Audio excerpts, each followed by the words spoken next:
So what is the purpose of the Book of Proverbs? Well, I'm glad we all asked because it's right there in Proverbs chapter 1.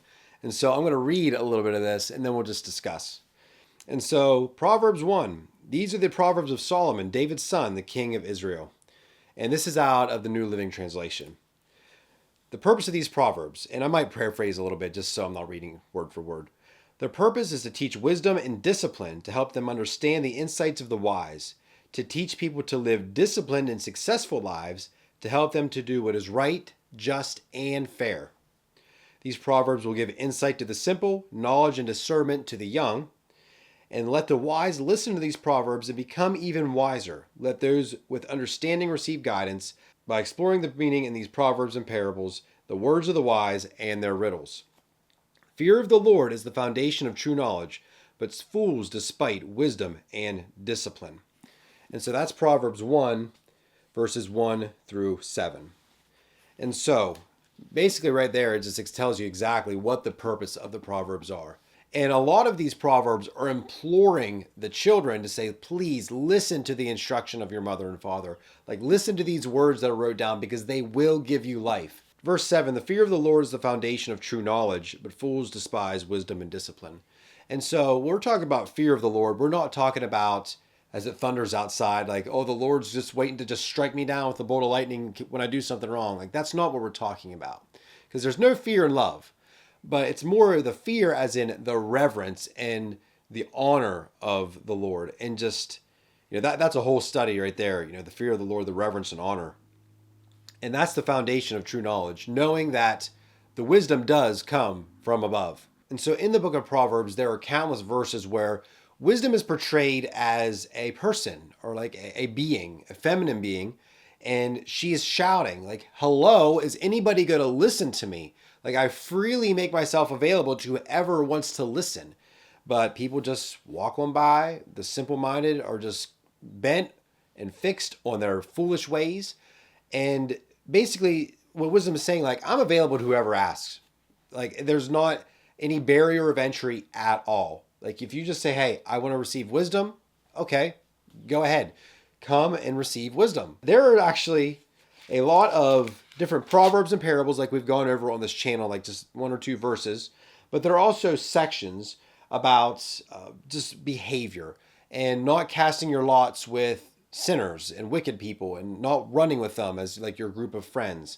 A lot of verses on sexuality and immoral women or men, and just not lusting after things of the flesh and pretty much being frisky and frivolous with your body and just giving yourself up to whoever.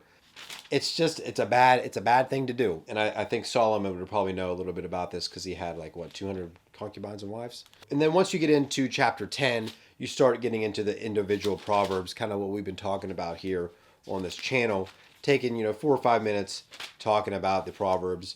Why do we even care? Well, we want to build a life of wisdom. We want to be fair and right and just, and we want to be able to give insight.